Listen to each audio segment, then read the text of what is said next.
Olá, estamos começando o nosso Ponto de Vista. Estamos ao vivo aqui pela Santa Cecília TV. Muito mais debate, muito mais informação para você.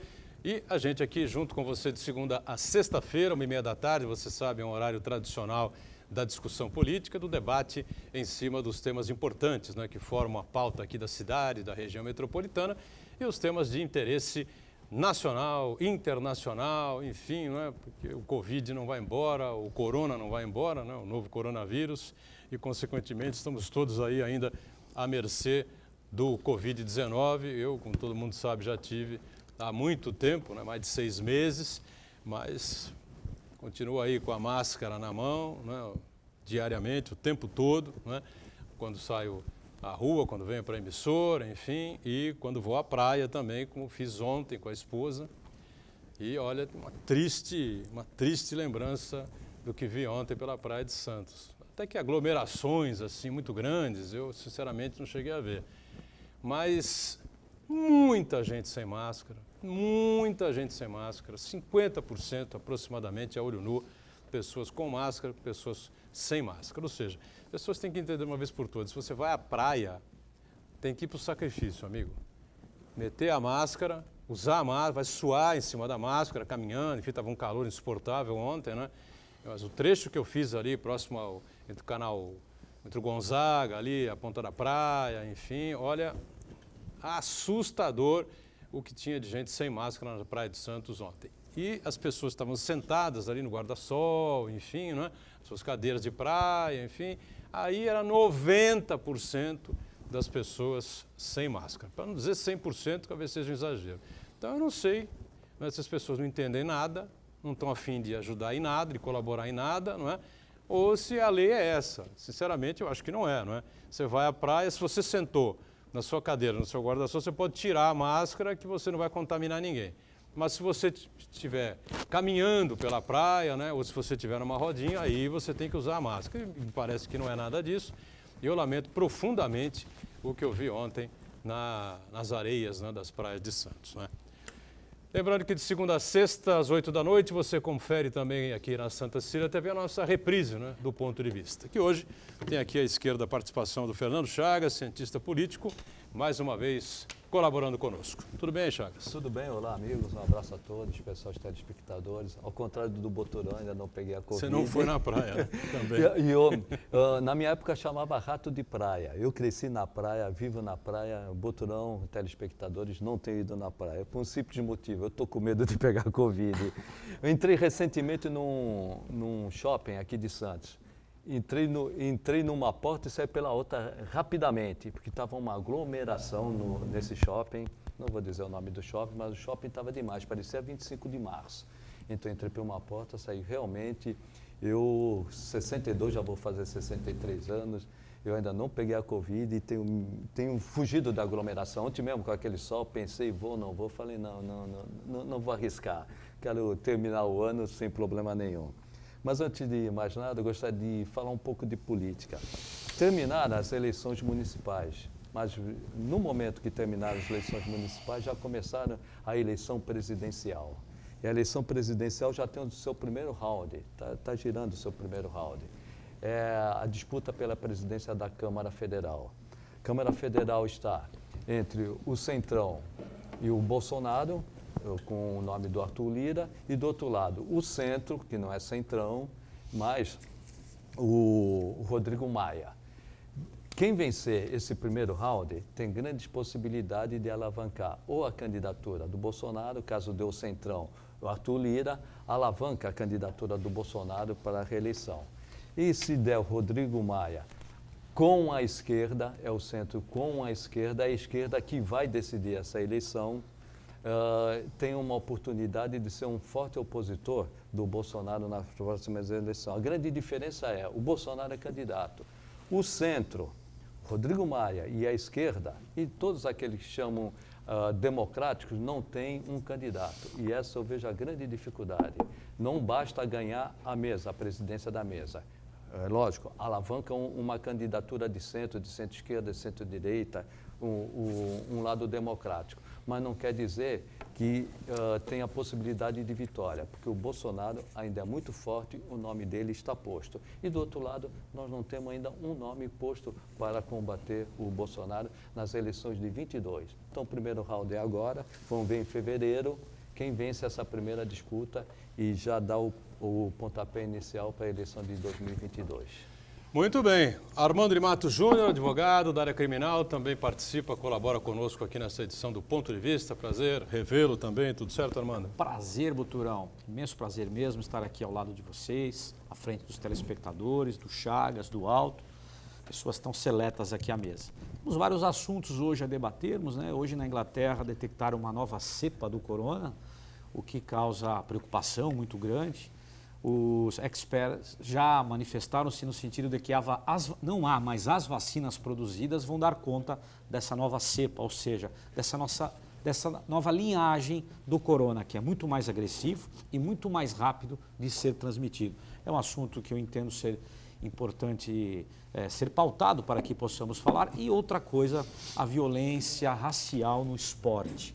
Entendo que vale a pena também nós falarmos sobre isso, que o telespectador, após assistir esse programa, entenda um pouco a diferença do racismo propriamente dito, nós vamos falar sobre isso oportunamente, e da injúria racial, que são coisas antagônicas, ok?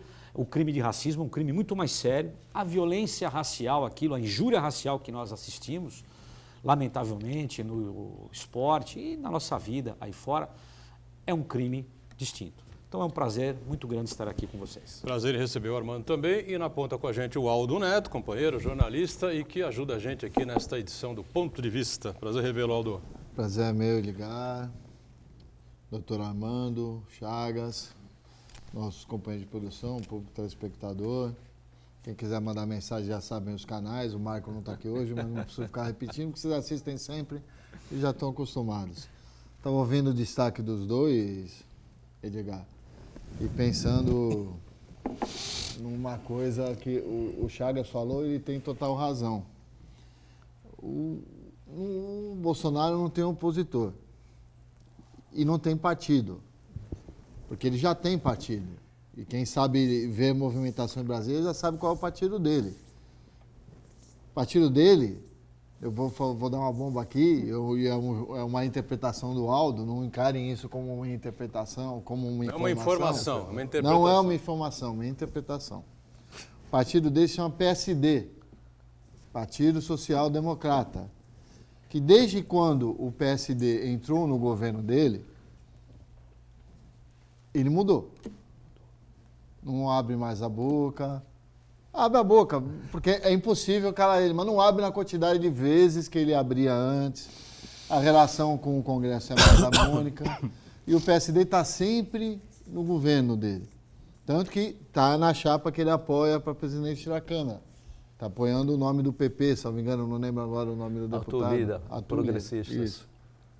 Kassab Então, saiu ele não tem definitivamente. partido, porque a Aliança pelo Brasil não vai sair do papel, mas ele já tem partido. Tanto que o candidato dele a prefeito de Santos era do PSD.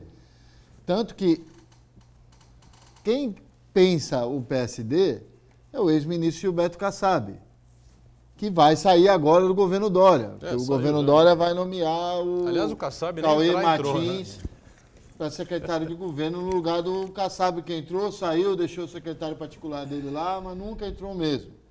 Então, e achar que o Dória vai ser opositor a ele é se esquecer do Bolsonaro, a coisa mais ridícula que teve na política recente desse país, é a coisa mais ridícula a ponto de ver a diferença entre o político e o não político. O não político troca de camisa como troca de cueca. E o nosso governador de São Paulo está aí para exemplificar. Quanto ao coronavírus, que o Chagas está com medo, o doutor Armando está falando aí da mutação, eu acho que a gente tem que entender uma coisa. Eu vou ser meio radical, Edgar, pode? É. Ou tu vai? Já está acostumado, né? Vamos lá. A gente está aqui correndo risco de vida, porque esse prédio pode cair. A gente anda na rua, a questão é que as pessoas não entenderam que elas transmitem. Como não entenderam, na década de 80, a questão da AIDS, porque não entenderam. Ninguém queria usar a camisinha. Até hoje não entendem isso. A máscara é a camisinha moderna. Isso aqui é a camisinha moderna. É um saco usar. Eu não conheço alguém que goste. Eu não conheço, mas tem que usar. E não é por você, é pelos outros. Enquanto não for obrigado, enquanto não tiver fiscalização, aí eu vou lembrar, as gerações mais novas, o nosso pessoal que está aqui não lembra, mas eu fui a última geração quando não tinha obrigatoriedade de cinto de segurança. A quantidade de gente que morria. Virou obrigatório, teve uma forte fiscalização, virou cultural. Hoje ninguém entra num carro sem botar um cinto de segurança. Ou a gente aprende que precisa ter fiscalização para virar cultural, ou nós vamos ficar aqui lamentando morte, porque cura, não tem cura para câncer, não tem cura para AIDS, não é assim em um ano que vai se achar a cura para o coronavírus. Eu não tenho essa ilusão. Da AIDS, realmente as pessoas começaram a ter um pouco mais de consciência quando os famosos começaram a pegar, né, e a sair na televisão, Cazuza, Lauro Corona, Sandra Breia, enfim, aquele pessoal que nem lembra, né? Renato Russo, mais à frente Fred Mercury também, né? Fred Mercury. É, exatamente. Então, as pessoas famosas começaram a morrer, né? E agora, lamentavelmente, os casos vão se repetindo. Ontem foi a vez da Anissete Bruno, né? Uma extraordinária atriz, né? 87 anos, claro, uma idade já avançada. Obviamente que é uma coisa que já choca menos a gente, não é? Porque a pessoa, com idade avançada, viveu muito, deixou uma obra aí extraordinária, um legado extraordinário, família de artistas, né? E ela fez uma dobrada com o Paulo Goulart, né? Marido e mulher, um casal que jamais será esquecido, né? No teatro, na televisão, enfim, né? Números do Covid, lamentavelmente, Santos tem 29.029 casos, 862 óbitos, da Baixada Santista totalizando 78.580 casos, 2.651 pessoas perderam a vida, e a gente deixa sempre aqui o nosso pesar, aí, a nossa lamentação, os sentimentos a você que perdeu aí um parente, um amigo próximo, enfim, aqui na região, né?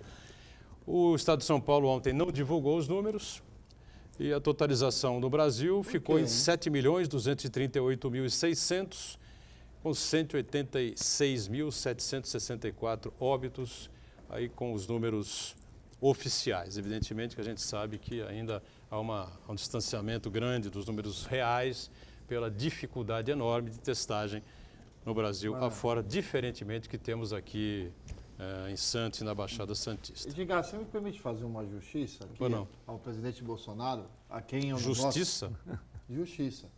A gente critica tanto o presidente Bolsonaro, que trocou de ministro da Saúde quantas vezes já? Esse é o terceiro. É o terceiro? O nosso governador trocou de secretário de saúde e de chefe do departamento de combate ao corona quantas vezes, você lembra? Chefe desse comitê aí especial, acho que é o terceiro, né? Se não me engano, né? Mas eu não sei quem é. É o Gabardo, o chefe? Não, né? O chefe não é o Gabardo. Não, o Dimas Covas. Gabardo é o... Não, o Dimas é da... Butantan. É o Gabardo. Gabardo. É o Gabardo. Tá bom, está em boas mãos, que é um bom médico, um especialista, sabe o que faz. Diferentemente da República, onde ninguém sabe absolutamente nada, né? Ninguém que eu digo que tem cargo de comando e cargo de decisão, né? Os técnicos são bons. Os técnicos são muito bons, enfim, mas são tolhidos, né? Nas decisões que são oficializadas pelo ministro e pelo presidente. O seguinte, se saíram é porque também não cantavam conforme a cartilha do governador. Aí, Aldo, nós temos discutido muito aqui. Os dois politizaram. Só que um tem a vacina, parece que tem a vacina, e o outro não tem a vacina. Um politiza, mas está querendo salvar a vida. Sim. E o outro salva-te para a morte. Os dois politizaram. Sim. Outra coisa é que o futuro prefeito do Rio de Janeiro, Eduardo Paes, já fechou aí com o governador João Dória, né, para vacinar a população da cidade do Rio de Janeiro. Dória garante que 25 de janeiro começa a vacinação do Coronavac aqui em São Paulo. E o Eduardo Paes quer a mesma coisa lá para a cidade do Rio de Janeiro. Se eu fosse ele, faria a mesma coisa, né? Qual é a vacina mais viável que nós temos no Brasil? Bom, é a Coronavac que está em São Paulo. Vamos fechar com o governador para a gente, então, começar a vacinação agora, já em janeiro também. Olha, e os ex-presidentes, só o Collor, né? Não aceitou tomar a vacina. A Dilma não aceitou vir a São Paulo, mas se colocou à disposição. Caso a vacina possa ser enviada ao Rio Grande do Sul, ela tomará a vacina do Coronavac. E o Fernando Henrique, até onde se sabe, foi divulgado pelo Palácio Sarney. Bandeirantes, Sarney, Fernando Henrique Cardoso e Michel Temer, Michel Temer concordaram em tomar a vacina E o Lula, em São Paulo. E o Lula, não sei. O Lula aceitou O Lula também? aceitou também, né? Eu não sei. Acho que o Lula aceitou também. O que tem de gente torcendo para virar homem jacaré mesmo? Né? Jacaré, o alligator. Agora, a vacina, o governador já falou que no dia 24, nosso governador aqui do estado de São Paulo, que dia 24 chega mais uma quantidade, não é a vacina propriamente dita, são os insumos para a confecção da vacina. Por isso que a vacinação inicia-se, pelo menos foi o que ele disse, no dia exato do aniversário da cidade de São Paulo. Não é? Bom, agora, coincidência. não há ainda a vacina não está pronta, ela será, não sei São os insumos nome, que o termo técnico estão sendo invasadas pelo Butantan. pelo Butantan. Então, Agora, esse negócio de Dimas vacina da Covas China... diz que é a vacina do Butantan. É o Butantan. sim, vacina da China não existe, é do Butantan. Só que tem um detalhe. Me parece, agora, aproveitando aqui o que o Aldo disse, fazendo uma defesa do presidente Bolsonaro, quem deveria cuidar e tomar a frente disso é o Ministério da Saúde. Só que nós não estamos observando. Então, o que acontece? Todos eles querem sair à frente. O governador, muito atento, muito maroto, muito esperto, está saindo à frente para ganhar votos para a corrida 2022. Lógico, ele quer ser presidente da República, está no direito dele, é um candidato. Só que quem deveria tomar a frente, me parece, e acho que a bancada aqui pensa da mesma forma, é o Ministério da Saúde. Com toda certeza. Mas como não há Ministério da Saúde fortificado, o nosso governador está tomando a frente. Está tomando a frente. Doutor Armando usou Nesse mal as ponto, palavras. lá, o A Dória única foi bem. coisa que se tem no Ministério da Saúde é fortificação. O resto não tem nada. Não, tem um corpo clínico muito competente, né? Técnicos muito competentes, O médicos, SUS, enfermeiros. O Fiocruz. Fiocruz, sim, competentíssimo. A Butantan, Anvisa tem técnicos Anvisa, muito bons. enfim. O problema é que na cúpula houve um aparelhamento. O aparelhamento da culpa, Não, exatamente. houve uma fortificação. E outra coisa, eu disse agora há pouco do que eu vi na praia ontem, né? Realmente fiquei impressionado, é impactante isso, né? Porque você está de máscara, um monte de gente sem máscara, mas um monte de gente sem máscara. Eu queria saber o seguinte, o cara senta para tomar uma caninha, tomar uma cerveja e tal, ou fica sentado ali debaixo do guarda-sol, sentindo aquele calor, ontem não estava um calor gostoso, estava um calor Infernal. excepcional, infernal, né? E não precisa usar máscara, é isso? Eu acho que as pessoas entenderam, é completamente errado, está todo mundo fora de A órbita. máscara e o Charles. álcool gel são necessários em qualquer situação. Sim. Aí, Edgar, primeiro eu quero fazer uma pergunta para você. Você ligou para o Delbel? Não. Deixa o Delbel descansar. Você deveria ligar para o Delbel, porque o Delbel hoje foi merecidamente, diga-se de passagem, que é um excelente homem público, reconduzido à continuidade no cargo dele de secretário de Segurança. Mas Precisa fiscalizar. Mas aí, precisa Aldo, meter um ônibus lá e botar na cadeia. Enquanto isso não acontecer... Aldo, eu muitos anos eu fui chefe não dessa fiscalização, da fiscalização de posturas. Sim. Durante esses anos que eu fui chefe de fiscalização de postura, eu não consigo colocar um fiscal a cada esquina. Não tem nada a ver com a... As pessoas não que se não. conscientizarem, não tem como. Isso é educação. É educação. Educação não adianta. É não educação. adianta. Senão eu vou sair multando todo mundo e a hora que eu virar as costas, vai tomar uma multa de R$100, que eu acho que ainda Tinham tá duas aqueles carrinhos, né, que Quadriciclo. os quadriciclos, Quadriciclo. que os guardas usam dentro ali na areia, enfim, né? Mas é que tá, acho que deve ter meia dúzia aí que circulam, porque não adianta, o que o cara vai fazer? Invadir lá, Invadir. tirar o carro, falar, fecha seu guarda-chuva, vai ser uma confusão dos infernos, entendeu? Isso é educação. O que falta é educação. Educação, Educação. Cidadania, Aldo. Se a pessoa não se conscientizar, que nem a discussão da vacina, se ela é obrigatória ou não é obrigatória. Isso é uma questão Chagas, de civilidade, é uma questão de cidadania. Eu sou meio radical.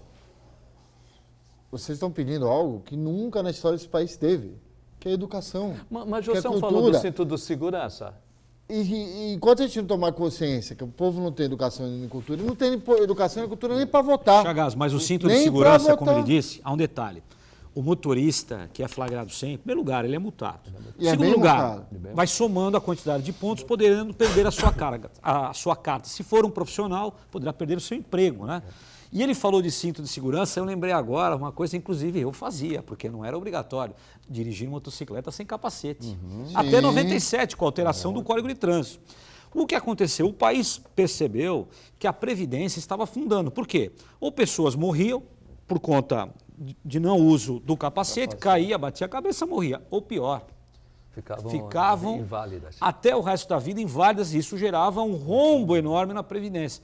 Hoje, eu sou ciclista, né? Eu gosto de pedalar. Eu uso até na minha bicicleta, eu uso capacete. Lógico, porque eu tenho medo de cair e machucar a cabeça. Mas antigamente, e não é muito antigamente, até 97, você ia para a estrada, né? Acho que para a estrada não, perdão.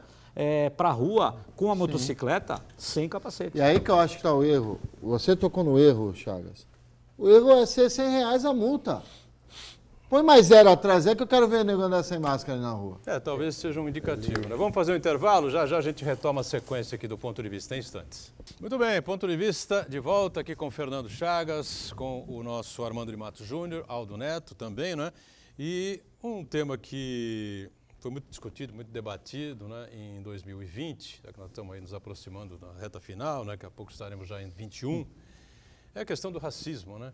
Esse racismo cultural, né? Esse racismo crônico que nós temos aqui no Brasil, racismo que leva à morte, né? Racismo que leva ao presídio e racismo nos Estados Unidos, por exemplo, com N passeatas que aconteceram por lá, enfim, né? Algumas aqui em menor escala, né? O racismo lá é mais ostensivo, mais claro, né? Mas aí acontece o seguinte, parece loucura que eu vou dizer, né? Mas o cidadão branco tem lá o seu espaço definido, mas o preto tem também, né? Existe essa conversa mole, esse racismo enrostido e tal, que a gente, né, não, se pratica, racismo se pratica todo dia no Brasil. E nesse final de semana, o último aí, teve o caso lá do jogador do Flamengo, Gerson, denunciando o Ramírez, né, do Esporte Clube Bahia.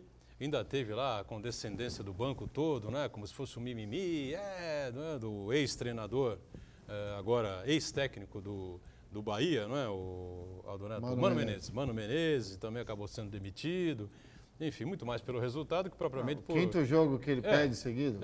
O Mano está mal. Mas o Armando já atuou, né? Em casos desse tipo, né? Casos de racismo e injúria racial. É bom fazer, então, a diferenciação que você citou no começo. É fato, como você disse, nós estávamos conversando aqui, já atuei até dos dois lados, né? Acusando, defendendo. O racismo... Para tentar explicar assim de uma forma bem simples ao telespectador, por exemplo, a proibição de ingresso a uma pessoa negra, ou a um japonês, por exemplo, ou a um nortista, não importa, a determinado prédio. Então, ó, aqui não pode, nesse clube, nessa escola, nessa igreja, não pode entrar essa ou aquela pessoa de tal raça. Isso é racismo, isso é um crime com uma pena elevadíssima. E nós confundimos isso com injúria racial. O que é injúria racial? Nós chamarmos uma pessoa da cor negra, por exemplo, de macaco, como nós já vimos isso várias vezes no estádio de futebol, né? Tanto aqui no país como em outros países. Daniel Alves na Espanha, jogaram uma banana, ele abriu a banana e comeu a banana. Exatamente. Né? Quando foi bater um escanteio. Exatamente. Isso é injúria racial, é um outro crime. É crime, porém tem a pena bem menor. Ela é bem menor. É ilícito, está no Código Penal. O crime de racismo é muito pior. Por exemplo, você proibir um funcionário do seu prédio de ingressar no elevador social. Muito comum isso. Muito comum, inclusive aqui em Santos. Inclusive em Santos. Não estou falando em outras cidades, estou falando em Santos. E quando nós falamos em racismo, é muito triste. Eu já falei esse livro aqui 2 vezes, eu acho que entendo que vale a pena nós falarmos mais uma vez, que é o Escravidão, do Laurentino Gomes, que eu acabei de ler. E é uma trilogia, ele fez um, né, agora em 2020, vai lançar em 21 o 2 e depois o 3. Como ele fez com 1888, 1822, é uma trilogia. E ele conta a origem da escravidão. Países ganharam fortuna, as pessoas ganharam muito dinheiro com a escravidão, até recentemente. E que a lei do ventre livre, a lei áurea, se nós formos analisar profundamente, tudo balela. Em primeiro lugar, o negro não chegava a 60 anos, ele morria com 30, com 40. Dificilmente você via um negro com 60 anos naquela época. Como, trabalhava de manhã, tarde, à noite e talvez até de madrugada, sim, né? como escravo, como né? Escravo. Sem nenhum tipo de saúde, alimentação precária, dormindo de forma precária, nunca que o sujeito ia chegar aos 60 anos. Lei do ventre livre, a mãe escrava e o filho precisando ali de comida, etc. E a Lei Áurea, ela foi feita a toque de caixa, por quê? Porque Dom Pedro II estava doente, estava acamado, estava na Itália, e deixou a filha aqui, a princesa Isabel, e ela percebeu, assim, num roupante, que seria algo interessante para ela fazer isso, e fez. E a Lei Áurea tem 2 dispositivos. Todos os negros, a partir dessa data, estão livres. Não há nada. É uma coisa simples. Só que, e depois? Os negros, Colocados na quando ganharam a liberdade, não tinham para onde ir. Depois falaram em reforma agrária, e aí os empresários, opa, não. Então, gente, o negro, ele sofre no Brasil até hoje, como sofre nos Estados Unidos. Sem esquecer que o Brasil foi o último país a Foram libertar 400 os negros anos. da escravidão. Por quê? Porque a Inglaterra pressionou, porque os Estados Unidos... Né? E tem uma passagem interessantíssima, é chato falar isso, né? Mas é verdade.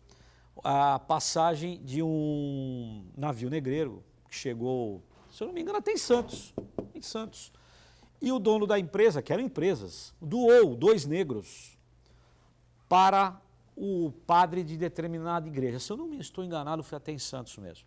O padre virou e falou assim, olha, eu não vou ficar com os negros, eu agradeço esse presente, mas eu vou vender porque eu preciso reformar a sacristia. Então, olha só, até existia o conluio da Igreja Católica.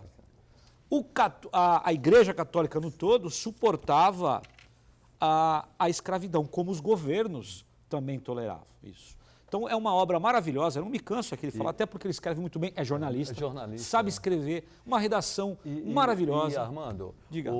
Quando colocaram os negros na rua, não tinham nem onde morar, não tinham comida. Foi aí que as favelas foram criadas no Rio de E Janeiro. eles queriam trabalhar, só que eles não tinham emprego, porque os donos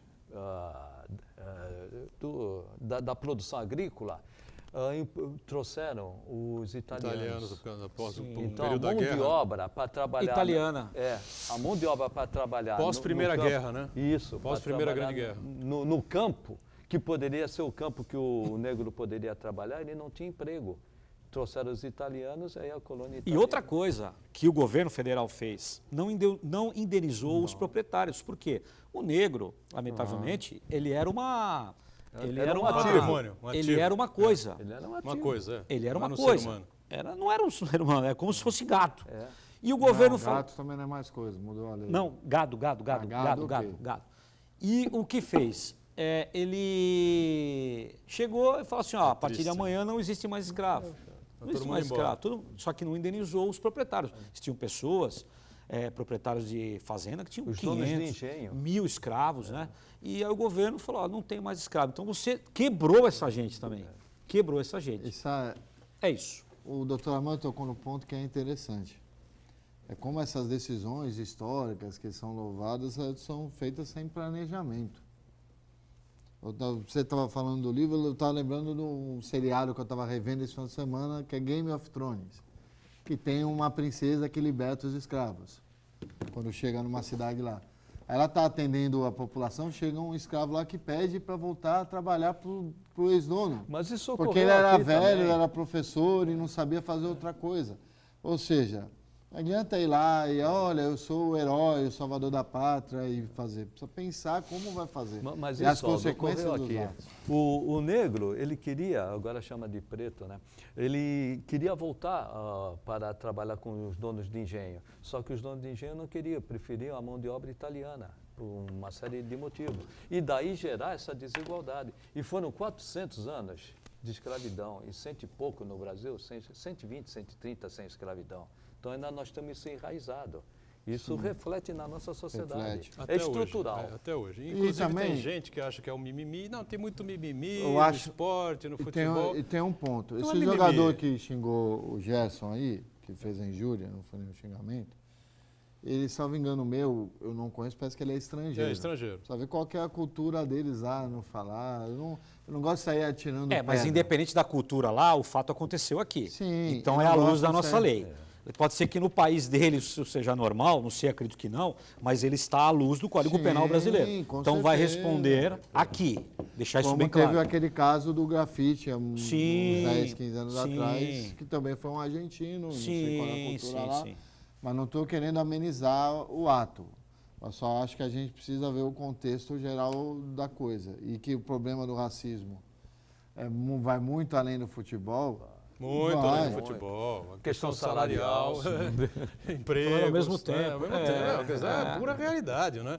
Questão salarial, questão de emprego, universidade, qual o percentual de pessoas da cor preta que frequentam as universidades brasileiras? Por isso que criaram continua sendo cotas, muito né? baixo. Por isso que criaram cotas. sem Por isso dúvida que o governo nenhuma, criou né? cotas. É uma coisa que meu filho perdeu uma vaga numa universidade pública porque nessa questão das cotas, né? Não, tudo bem, está engenheiro formado, não tem problema, passou e tal, tudo bem. Se fosse para o país dar um up, né? Mas infelizmente até agora a gente não viu esse resultado. Quem sabe mais à frente a gente vê. Mas enfim, as pessoas de raça, de cor preta, de pele preta, infelizmente, ainda passam por enormes problemas, enormes dificuldades. Fora o esporte e a música, né? É uma dificuldade enorme, como nos Estados Unidos também. Os grandes destaques que a gente tem, né? Embora tenha acontecido um presidente da República dos Estados Unidos da América do Norte ser preto, como foi o caso do Barack Obama, né? Nós ainda vemos aí, tanto que vimos essa situação, 2 negros sendo assassinados cruelmente, não é? Tem outro assassinato aqui no Brasil também, ou 2 assassinatos aqui no Brasil de pessoas negras em supermercados, né? Embora um seja uma coisa meio duvidosa, porque ele agrediu o segurança primeiro, enfim, não dá para dizer que foi uma questão de racismo. Ele estava sendo conduzido, aí agrediu o cara, ele também tinha uma ficha pregressa meio complicada, enfim, não dá para dizer porque ele foi assassinado lá no Carrefour porque era negro, naquele caso específico, né? Mas em todos os outros, a maioria dos casos que a gente vê, a questão da cor da pele é importante. No caso do Obama é interessante, ele acirrou o racismo nos Estados Unidos. Um dos motivos, dois, entre vários, que o Trump foi eleito, não foi o único. O Trump soube muito bem entender o que estava ocorrendo nos Estados Unidos e no mundo, né?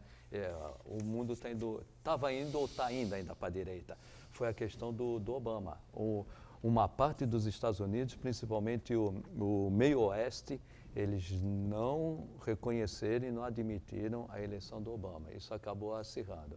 Felizmente, né, no meu modo de entender, felizmente o Biden ganhou. O Biden ganhou e acabou com essa E história. Acabar com vamos isso, ver se minimizar um pouco isso. Minimizar um pouco isso, embora o Trump não esteja morto, não. Ele pode voltar. Pode voltar, é verdade. Os presídios brasileiros, né, Armando? Você que é um especialista em direito penal, né, na área criminal, é óbvio, né? Temos 70% das pessoas que são presas, né, entre a cor parda e a cor negra, né? Sim, nós somos hoje a 3ª maior população carcerária do planeta. Perdemos para a China e para os Estados Unidos. Estávamos ali em 4º lugar, aliás, em 4º lugar, passamos a Rússia. Passamos a Rússia. E somos a 3ª hoje. E a maior quantidade, 18 a 26 anos, da cor negra, sem instrução. 18, ou seja, jovem, de 18 a 26 anos. Maior quantidade de crimes, roubo e tráfico. São os crimes que existe maior incidência. Esses crimes que vocês observam aí na televisão, Operação Lava Jato, isso é 0,0001% lavagem de dinheiro. Agora, a quantidade de pessoas presas no sistema prisional, que é enorme, de 18 a 26 anos, negros, quando eu falo negros, né, pardos, etc., e sem escolaridade. Então, o problema... É um dos resultados de tudo isso que a educação, nós historiamos aqui. Né? Sim, nós começamos a falar o programa na palavra educação. Enquanto nós não tivermos educação, mas não é educaçãozinha, é educação profunda. É uma inveja, causa até inveja nós falarmos o que acontece no Japão, por exemplo, em que o jovem vai para a escola de manhã, almoça, fica na escola à tarde, e sábado e domingo ele volta para a escola de forma espontânea para aprender ou arte marcial ou música, espontaneamente, não é obrigatório. Então, como é que nós vamos concorrer? Como é que nós vamos lutar? Assim, como é que nós vamos ganhar um prêmio Nobel? Como é que nós vamos ter um brasileiro? Pode até ser que amanhã tenhamos, mas hoje nós não temos gente qualificada para isso. Como é que nós vamos concorrer com um garoto, como a nossa escola aqui, 0,01% tem essa possibilidade aqui no Brasil, né? De ir à escola de manhã, escola à tarde, não precisar trabalhar e no período do final de semana volta para a escola para estudar ou música ou arte marcial ou artes marciais. Então, é difícil. Então, o problema é a educação. Enquanto nós não investirmos maciçamente, né, na educação, nós não teremos um país civilizado. Armando, só corroborando o que você falou, em 67, 68, 1967, 1968, eu já falei várias vezes aqui e vou repetir, o PIB do Brasil era igual ao da Coreia do Sul. Coreia do Sul fez uma programação, um planejamento de investimento na educação. Hoje o PIB da Coreia é um dos maiores do mundo e o PIB do Brasil patina em 1,1. Mas a própria China. China. O que era a China nos anos 60, 70, 80? Você via aquela cena feia do chinesinho pegando o arroz no chão, que passava o caminhão, ele ia varrendo para comer. O que é a China hoje? Nossa. China é as maiores potências do mundo e será a maior potência. Depois do Deng Xiaoping, sim. O que ele investiu em educação e tecnologia. Educação. O chinês vai para a escola, o chinês estuda. Não estamos discutindo o autoritarismo chinês. Não. Nem a forma como eles tratam lá a vida, a pena de morte. Não estamos falando disso. Estamos falando da educação. A educação. País que o jovem ele estuda, grande probabilidade, não é certo isso, mas dele não migrar para o mundo do crime. Muita probabilidade disso. É verdade. Bom, por falar em mundo do crime, né? A gente acompanha aí quase tudo que acontece no Brasil vai parar no Supremo Tribunal Federal. E nós estamos no período de recesso, né? Teria começado hoje, eu acho que o recesso do Supremo, né? A Suprema Corte. E o que acontece no recesso? O presidente da Corte é o que fica no plantão, né? Enquanto todos os outros 10 ministros saem de férias, né? É sempre assim. O presidente da Corte é o ministro Luiz Fux, ficaria ele, então, na mão dele todas as decisões, enfim, durante esse período. Surpreendentemente, alguns ministros decidiram não sair de férias, né, Chagas? Vou pelo lado político, o Armando fala depois o lado jurídico e o Aldo pelo lado jornalístico, o lado político. Havia um acordo, vamos dizer tácito, um acordo tácito, que haveria a reeleição tanto do Senado como da Câmara para suas presidências. Sim. Houve durante... Rasgar a Constituição de novo. Rasgar, no meu modo de entender, totalmente inconstitucional. Eu não sou daqueles que digam que a Constituição é clara. A Constituição nunca é clara, mas ali razoavelmente era clara. Era inconstitucional a recondução tanto do Alcolumbre como do Maia para a presidência do Senado e da Câmara. E havia um acordo tácito. Só que houve uma pressão muito grande da sociedade, principalmente dos meios de comunicação, dos juristas, dos operadores do direito, que aquilo era uma aberração. E o Luiz Fux mudou o seu voto. E por pressão, ele votou, se não me engano, no domingo. Foi no domingo. Exato. Ele mudou seu voto e aquilo causou uma irritação tremenda. Gilmar Mendes, Marco Aurélio, Lewandowski e Toffoli. Então, esses 4 resolveram ficar de plantão também. Eu estou falando pelo lado político. O STF, aí o Armando fala melhor do que eu, o STF tem hoje uma posição bem conturbada lá dentro, tanto que é toda hora 6-5. E essa questão do Luiz Fux, de ter rompido um acordo tácito, pegou muito mal dentro dos 11 e eles resolveram ficar de plantão junto com o Fux. O Alexandre de Moraes também, não? Tá, Alexandre de Moraes também. Alexandre, não sei se ele vai ficar, manter o plantão dele, o que ele vai fazer. Esse eu não sei se... Mas que ele votou a favor da reeleição, da absurda reeleição de Maia e de Alcolumbre. Eles, só passar a palavra para o Armando, eles conseguiram unir o Gilmar Mendes com o Lewandowski. O Fux conseguiu. O recesso é algo que a Ordem dos Advogados conseguiu muito recentemente. Interessante falar sobre isso, porque antigamente cada estado fazia o seu recesso de uma forma, os tribunais superiores também. Só que os advogados ficavam na berlinda, porque existem advogados em São Paulo que atuam em outros estados e vice-versa.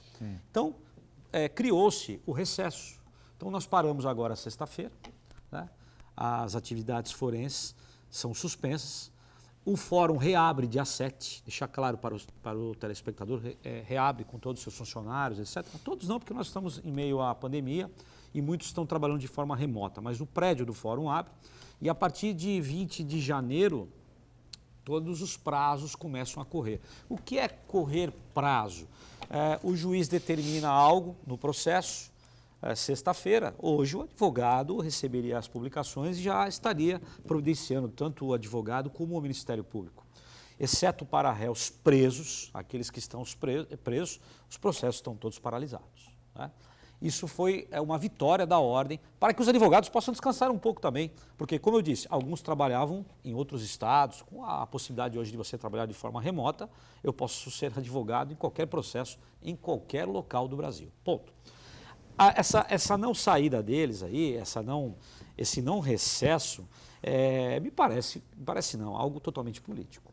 Eles estão de plantão ali para um caso específico, né? Estão com medo do que vai acontecer, né, nesses próximos dias, né? E agora falando, não que eu não estivesse falando sério, mas nós estamos em meio a uma pandemia, né? Qualquer coisa agora pode ser judicializada, né? Por exemplo, um estado querer vacinar com esse insumo, outro não. Então, tem que o STF não fez nada errado, não. Nós estamos em meio a um problema muito sério no país e são os guardiões da Constituição. Agora, Armando, seguindo esse raciocínio, né, o STF ele é político e jurídico, né? Sim. E vai nessa direção também. Sempre foi. Pode ser que o Fux não dê uma decisão que se fosse favorável à maioria da população, então os outros ficaram de plantão. Também ouvi isso. Mas no caso, aí eu queria saber a tua opinião. No caso, qual é o argumento de reconduzir os dois presidentes do Congresso? Para evitar um golpe do Bolsonaro, principalmente nesse momento. Não cabe um golpe hoje. Não cabe. Não cabe, né? Agora, e eu sempre discutia isso. Tá bom, o Rodrigo Maia, ele foi importante para evitar exageros, mas no meu modo de entender, queria saber a tua opinião. Institucionalmente, você rasgar, no meu modo de entender, a Constituição apenas por um casuísmo, um caso circunstancial, deixa o Rodrigo Maia para o Bolsonaro não dar um golpe, acho muito melhor ele tentar um golpe do que você rasgar a Constituição. Mas eu não entendo, o pessoal fala em golpe. Golpe do quê? Se a eleição é daqui 2 anos. Golpe do quê? Do quê? Se fosse próximo das eleições, olha, a eleição é agora domingo e o presidente suspendeu as eleições e auto se reconduziu por mais 4 anos. Aí seria um golpe. Mas você falar 2 anos antes das eleições, golpe do quê? Então, a continuidade deles nos cargos, isso seria rasgar a Constituição. Eu também. Rasgar a Constituição, na minha opinião, aí, na verdade, aí seria um golpe ao inverso, né? Porque o Maia ia se auto-intitular o primeiro-ministro, né? Ia congelar o Bolsonaro e... Ia se autocoroar, né? Como fez Napoleão. Né? Como tem muita gente apoiando isso hoje. Sim. Né? Muita gente até que... até acho que quem se elegeu com o Bolsonaro apoiaria isso hoje, né? Mas eu acho que seria rasgar a Constituição. E até lá, Boturão, isso não dá mais certo. 2 anos, muita água vai passar debaixo dessa ponte. Observem quando ele foi eleito a quantidade de deputados que eram do lado dele. Hoje não mais. Pessoas perderam eleições municipais porque aproximaram-se dele. Né? Hoje o Bolsonaro é outro personagem, né, Aldo? Eu queria entender uma coisa, doutor Armando. Pode entender depois do intervalo? Não, tá sobre esse estourando o bloco assunto, aqui. é um Rapidinho. segundo. Não tem uma lei que determina as férias dos ministros do Supremo? recesso. Ou eles fazem o que Não, quiser? é recesso. Eles podem ficar lá, não há nenhum problema. Não há nenhum Então, problema. Não há nada contra. Não. E quem que paga as férias vendidas? É o povo? Não, isso é recesso, isso não é férias. Isso não é férias, ok. isso é recesso. Vamos para o intervalo então, voltamos já já. Muito bem, gente, outro fato curioso envolvendo um esportista, né, no caso um ex-esportista, o que aconteceu também agora recentemente com o ex-craque, ex-capitão da Seleção Brasileira de Voleibol, Giba. Né? Giba que atuou muitos anos no voleibol italiano e capitão da Seleção Brasileira, levantou N taças, né, no time do Bernardinho, né, na seleção comandada pelo Bernardinho, técnico Bernardinho. E o Giba agora teve recentemente a prisão decretada, né, por conta de não pagamento de pensão alimentícia aos filhos. Isso é um problema daqueles também, complicado, né? Mas às vezes você tem uma renda alta, enfim, na faixa de 15 mil reais aí por mês que ele tinha que dar, e parece que ele já havia conversado com a esposa várias vezes, que estava numa situação difícil para poder honrar com ele sozinho. A reportagem vê lá, a esposa também tem condição. Não, exatamente. Mas não tá passando, ninguém está passando fome, é uma sua... Mas Sabe o que é isso? Ela fez a denúncia contra ele e acabou a justiça acatando, né? Porque a lei é mal interpretada. Olha, o pensionamento, as pessoas precisam entender o seguinte, vamos deixar claro aqui ao telespectador. O sujeito paga R$ 1.000 de pensionamento para sua ex-esposa Então o custo da criança ou das crianças são R$2.000. Isso. Perfeito? Porque um é do pai, outro é da mãe. Ponto. Não se fala isso. Se ele lá atrás convencionou com a ex-esposa em pagar R$15.000 e hoje ele não pode mais, procura-se o Poder Judiciário, através do advogado, fala assim, eu preciso fazer uma revisão disso. Aliás, a ação tem o mesmo nome, uma revisão, revisional. Você fala, eu não ganho mais 40, portanto, eu não posso mais pagar 15. Hoje eu ganho 15 e posso pagar 3, 5. O juiz pega as provas, os documentos e fala assim, tá certo. Vai deixar a outra parte falar, é claro, né? Deve falar, mas deixar claro para aqueles que pretendem pleitear alimentos. Eu vou pedir R$10.000 de alimentos para o meu filho. Legal. Você gasta 20 com ele? Precisa provar, não é falar, é provar. Você gasta alimentação, plano de saúde, escola, plano dentário, você gasta R$20.000 com o seu filho? Não, eu não gasto. Não, mas o meu ex-marido é muito rico. Bom, se ele quiser, tudo bem. Mas se não, será naquela medida. Metade o pai, metade a mãe. Quando que o juiz determina a prisão? Quando o sujeito deixa a justiça falando sozinha. O sujeito é intimado para pagamento, não se manifesta, ou concorda com aquele valor e não faz o pagamento. Se o sujeito concordou em pagar R$15.000, ele deve fazer o pagamento de R$15.000, independente se ele ganha pouco ou não. Agora, se ele reduziu o valor de salário, ele deve procurar o seu advogado, que vai procurar a justiça imediatamente, vai levar essas provas ao Poder Judiciário, e o juiz vai falar, olha, senhora, ele não pode mais pagar 15, ele pode pagar 3 agora, ou ele pode pagar 1.000. Caso não o faça, vai sair a ordem de prisão mesmo. Essa é a lei. Antes de ter... eu li essa reportagem, doutor, e ele deixa claro, através do advogado dele, que ele já tomou essas providências que você está falando. Antes mesmo de ter uma revisão, ele pode ser... A justiça pode exigir que ele seja preso por causa de débitos antigos que ele está devendo, porque ele está comprovando que ele está ali então, pedindo. Mas veja bem, só não ficou claro isso, porque se ele procurou o Poder Judiciário através dos seus advogados, né, procurou o Poder Judiciário e acatou essa redução, eu não estou entendendo o porquê da prisão. Diz que ainda não acatou, está discutindo na justiça. E o juiz mandaria prender assim a toque de caixa? É isso que eu estou querendo entender. A conta não está fechando. Esse problema do Giba, eu sei aqui o caso do Giba, que é um caso que abrange aí milhões de pessoas. O Armando acabou de dar esse exemplo aqui, né?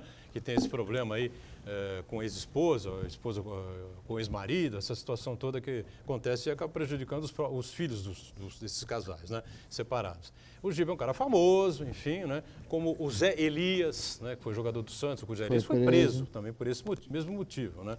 O Giba teve a prisão decretada, mas é um caso antigo, a ex-esposa do Giba, há 4, 5 anos atrás, eu não me lembro, também já tinha entrado na justiça contra ele, porque ele não estava honrando, né, esse pagamento alimentício, enfim, para os filhos. E agora surgiu essa nova situação que levou a justiça a decretar a prisão. Se você me permitir, 2 pontos importantíssimos, nós falamos sobre isso e passarmos, né?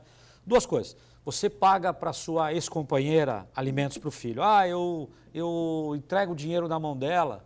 Gente, é complicado isso. Judicialize, vá procurar o Poder Judiciário. Eu entrego o dinheiro e tal. Amanhã, de um lado ou outro, pode falar... via banco, né? Via banco, alguma coisa que você comprove que você efetivamente fez o pagamento. Outra coisa, não vale o sujeito que está empregado e por picuinha não pagar os alimentos para a criança, porque os alimentos não são para a mãe. Mas ela que vai gerir, lógico que ela que vai gerir o dinheiro. A criança não tem como gerir o dinheiro, não tem conta em banco, não vai no banco, não paga plano de saúde. Quem vai fazer isso é a mãe. Então, tenham respeito com as crianças, né? Que de fato precisam, muitos casos, né, nós observamos, que precisam efetivamente para comer. Então, o juiz não tem outra opção a não ser prender. É isso aí. Ô Chagas, estamos aí às portas do final do ano e Natal, Ano Novo, enfim, né, início de janeiro, muita gente vindo para a Baixada Santista, você mesmo já comentou aqui N vezes, né, que é o caminho praticamente obrigatório, né, de muita gente, único para muita gente que talvez fosse viajar para outros lugares e não tem condição, não dá no momento, enfim, né, por causa da pandemia, e estamos aí acompanhando a tentativa dos prefeitos, né, de buscar uma ajuda junto ao Palácio do Planalto, né, Aldo? Para que o Palácio dos Bandeirantes, na verdade, né, porque o governo estadual colabore de alguma forma para desencorajar essas pessoas a virem para a região. Eu não sei se o Palácio dos Bandeirantes vai se mexer em relação a isso, tem outra vez também não se mexeu. Também não se mexeu. É uma situação complicada. No Brasil, infelizmente, o número de contaminados e de mortes está aumentando. Chegamos no final, se não me engano, na sexta-feira, 1.000 mortos de novo. Então, estamos naquela condição. Você fica com a saúde para não estourar de novo os hospitais. Os hospitais, principalmente em questão de UTI, uma questão de saúde e também de sanitária. Os prefeitos estão realmente da Baixada Santista com medo, estão cautelosos. A ideia, inclusive, é impedir na areia da praia que não haja aglomeração. Por outro lado, as pessoas ficaram 3, 4 meses no confinamento, no isolamento social. E elas realmente economizaram. A classe média economizou. Cartão de crédito. Cartão de crédito, isso, né? Não foi para o restaurante, não foi para o cinema, não foi na pizzaria. E a classe A e B, a classe mais alta, economizou muito. E a classe A e B não vão viajar para fora do país. Ninguém vai viajar para fora do país. E o caminho natural... É o litoral. É o litoral. Tanto da classe média falando isso, nós falamos várias vezes aqui, o comércio, e inclusive o comércio tem uma expectativa de crescer 4% este ano em relação ao ano passado, devido a essas economias e o pessoal descendo. E se abasteceram. E tem a questão de restaurantes, pizzaria, lanchonetes, e que eles têm medo de serem prejudicados nessa situação. Nós estamos entre a saúde e a economia. O que eu vejo, tem que haver uma composição aí, porque a aglomeração, indiscutivelmente, leva ao aumento da contaminação e também às mortes. E só para a gente fechar aqui, né, como o Armando tinha citado lá atrás, no começo do programa ainda, tem a questão da volta às aulas, né, caminhando para essa situação. O Armando tem dois filhos ainda jovens, né? Escolar, né? Escolar, meninos ainda, né? Eu só tenho um em universidade ainda e fazendo aulas remotas e a gente não sabe exatamente como é que vai acontecer isso, de que maneira vai ser isso, enfim, álcool gel para todo lado, distanciamento social. Se me permitir, rapidamente, a aula remota, ela funciona, pelo menos o aluno não fica sem conteúdo. Somente para os universitários, né? Mas para o jovem, entendo que o convívio com outras crianças, isso é fundamental, importantíssimo. Sem dúvida. E o próprio secretário de Saúde hoje do Estado de São Paulo, em entrevista em uma rádio muito forte aqui de São Paulo, falando que eles vão vão iniciar as aulas começo de fevereiro, independente em que ponto estejamos na Covid, na pandemia, etc. Por conta de problemas muito sérios que as crianças estão enfrentando. E é verdade isso. Na rede pública ainda tem outro problema, que não são todos os alunos que têm condição de fazer o ensino remoto, o ensino à distância, não são todos que têm computador em casa. O pai tem um celular. Como o pai voltou a trabalhar, o celular do pai, que é o único da casa, que os filhos faziam aula, ele é levado pelo pai. E a criança fica sem. Nós não investimos nisso, nós não pensamos nisso. Mais uma vez, voltamos no preâmbulo do programa. Educação. Deixamos a educação de lado. O Uriel diz assim, Chagas, o Tribunal de Contas da União constatou erros do governo Bolsonaro em relação ao combate à pandemia. E ele pergunta, vai ter punição ou vai ficar por isso mesmo? Vai ser decidido no Congresso, se ele tiver a maioria do Congresso, o Congresso vai ficar decide. Por isso mesmo. Aí é uma questão política, Uriel, e você sabe. Tem o parecer técnico prévio, o parecer prévio. Ele vai para o Congresso e se ele for discutido no Congresso, ele, por uma questão política, deve ser derrubado. Dificilmente uma posição do parecer prévio do Tribunal de Contas da União, quando é contrário ao governo, ele prevalece. Aliás, o Congresso já não aprecia, não analisa os pareceres prévios do Tribunal de Contas da União faz muito tempo. Eu só queria dar um pitaco antes de acabar, Edgar, se você permitir, na Sim. questão da educação. O doutor Armando colocou bem o lado dos pais, eu sofro com isso, que eu também tenho um filho pequeno e é complicado, mas a gente tem que olhar o lado das tias. Quem são as tias? São as professoras. Principalmente da molecada mais jovem, que acaba tendo muito contato. Eu tenho uma irmã que reside no Canadá e tem duas sobrinhas lá, filhas dela, que voltaram às aulas lá e tiveram que parar porque metade do colégio pegou o Covid. Então, acho que a gente precisa tentar achar um meio termo disso e falar assim, existe? Você tem algum modelo? Não tenho, não sei como resolver. Muito bem, vamos fechando aqui o ponto de vista, agradecendo sempre aqui ao Fernando Chagas, Armando de Matos, presença sempre importante, como o Aldo Neto, né? Você que nos acompanha diariamente, 1h30 da tarde, aqui pela Santa Cecília TV, de segunda a sexta-feira, com a reprise às 20 horas, né? Às 8 da noite. Obrigado, hein? Valeu, gente. Tchau.